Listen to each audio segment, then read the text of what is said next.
Police station पहुंचती होगी। जल्दी करो, मेरी बहन अकेले आ रही है। अगर मैं समय से नहीं पहुंच पाया तो बड़ी समस्या हो जाएगी।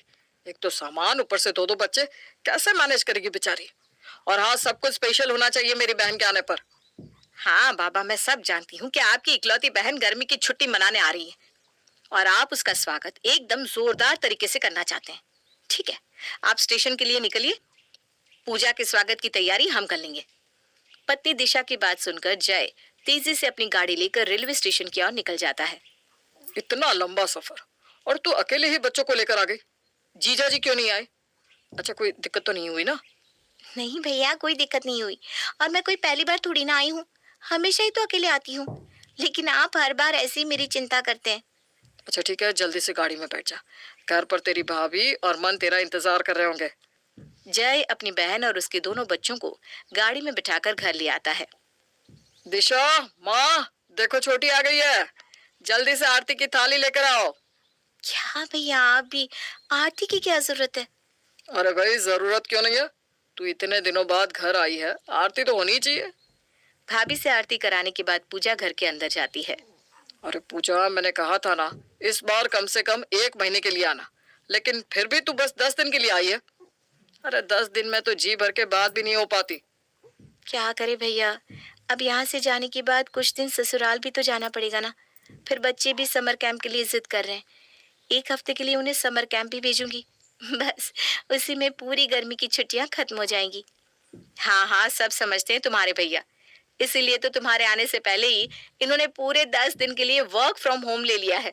मतलब 10 दिन पूरा समय तुम्हारे साथ रहने वाले हैं। वाह भैया, ये तो बहुत अच्छी बात है। इससे अच्छी बात क्या हो सकती है? अरे तुम भाई बहन बात ही करते रहोगे या मेरे नाती और नातिन को भी मुझसे मिलवाओगे? हाँ माँ, खूब मिलो अपने नाती और नातिन से।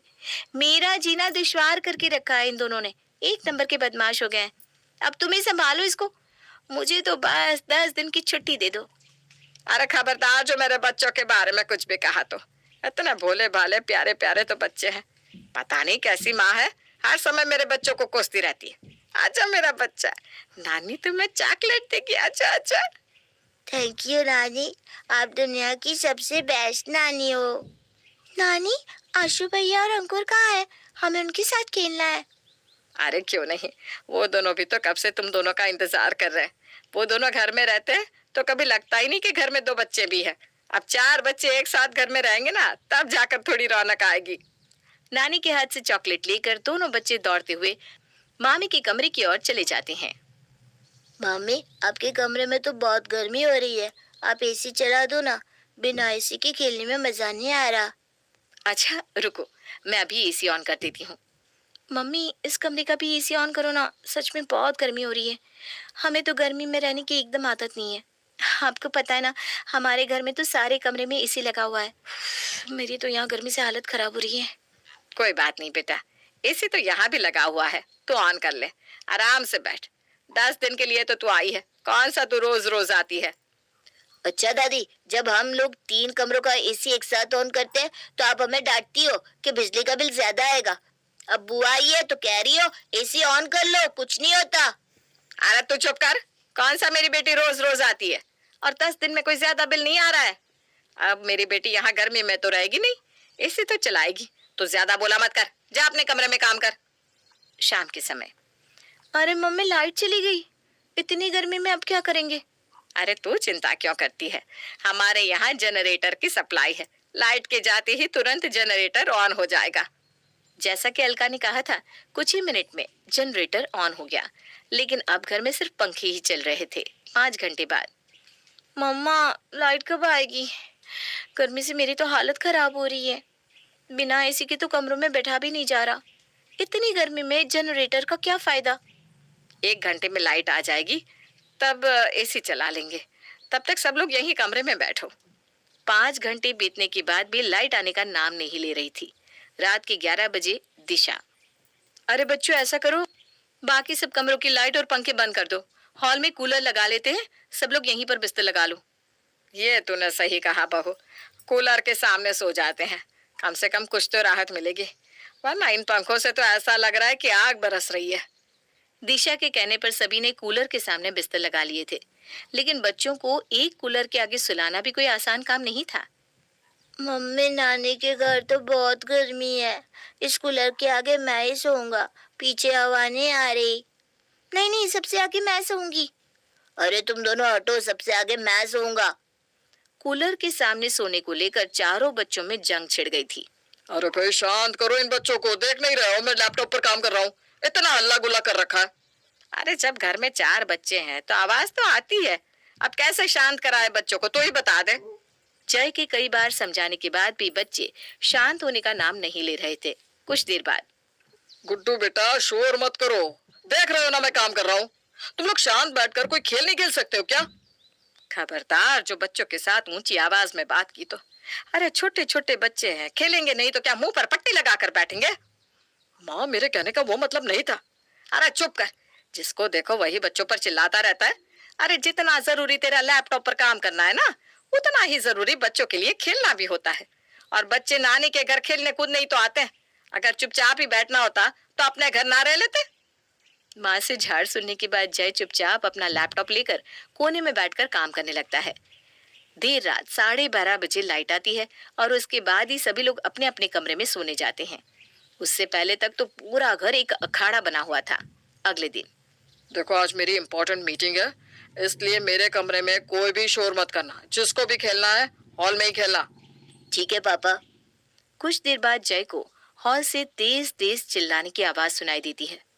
दिशा, ये बच्चे इतना शोर क्यों कर रहे हैं? अरे भाई मेरी मीटिंग चल रही है, कितनी बार बताना पड़ेगा? आप ऐसा करिए, इधर वाले रूम में आकर काम कर लीजिए। अब बच्चों को कहते कहते मैं तो थक गई हूँ, लेकिन बच्चे सुनने का नाम नहीं ले रहे। पत्नी की बात सुनकर जय अपना लैपटॉप संभालता बाहर वाले कमरे में अभी आ ही रहा था कि इतने में बहन पूजा का बेटा गुड्डू दौड़ते हुए आकर उससे टकरा जाता है, जिससे जय का लैपटॉप जमीन पर गिर पड़ता है। अरे ये क्या कर दिया तुमने? मैं वहां से आता हुआ दिखाई नहीं दे रहा हूँ तुम्हें? पूरा दिन सिर्फ चीखना चिल्लाना भागना दौड़ना, आराम से बैठना आता ही नहीं जैसे। मामा से डांट खाकर गुड्डू जोर जोर से रोने लगता है।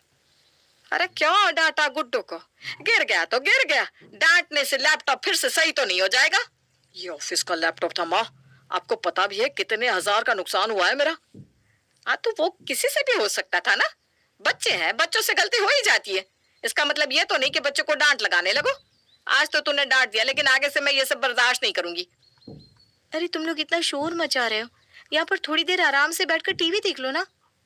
नहीं बुआ, हमें टीवी नहीं देखना। हमेशा टीवी तो देखते रहते हैं। अब गुड्डू चिंकी आए तो उनके साथ हम जी भर कर खेलेंगे। अच्छा तो ठीक है, जाओ जाकर बाहर खेलो। अरे भाभी कैसी बात कर रही हो? इतनी दोपहर हो रही है, बाहर का टेम्परेचर देख रही हो? 47-48 डिग्री हो गया है। इतनी धूप में बाहर कहाँ खेलेंगे? लेकिन अगर ये बाहर जाकर नहीं खेलेंगे तो इतना शोर सुनते सुनते मैं जरूर पागल हो जाऊंगी। मामी आज लंच में क्या बन रहा है? दाल चावल और कद्दू की सब्जी बनेगी। छी, मैं सब्जी नहीं खाने वाला। मेरे लिए अब पास्ता बना दो। नहीं नहीं, मुझे पास्ता नहीं खाना, मुझे मैगी खानी है। अरे भाभी बना दो ना, आपको तो पता ही है कि बच्चे सब्जी भाजी कहाँ खाते हैं। ठीक है, बना दूंगी। जब से पूजा आई थी, बच्चों की डिमांड थी कि कम होने का नाम ही नहीं ले रही थी। इतनी तपती गर्मी में जब 2 वक्त खाना बनाना भी मुश्किल है, बेचारी दिशा पूरा पूरा दिन बच्चों की फरमाइश पूरी करने के लिए रसोई में लगी रहती। कभी कोई मैगी मांगता तो कभी कोई पास्ता, किसी को चाउमीन खानी होती तो किसी को फ्रेंच फ्राइज। कभी पूजा कचौड़ियों की ख्वाहिश जाहिर कर देती तो कभी सास पकौड़ों की। कुल मिलाकर पूरे 10 दिन में रसोई में खड़े खड़े दिशा की हालत पस्त हो चुकी थी। इधर पूरा पूरा दिन 3 कमरों की एसी चल रही थी, जिसके कारण बिजली का मीटर पूरी स्पीड में भाग रहा था।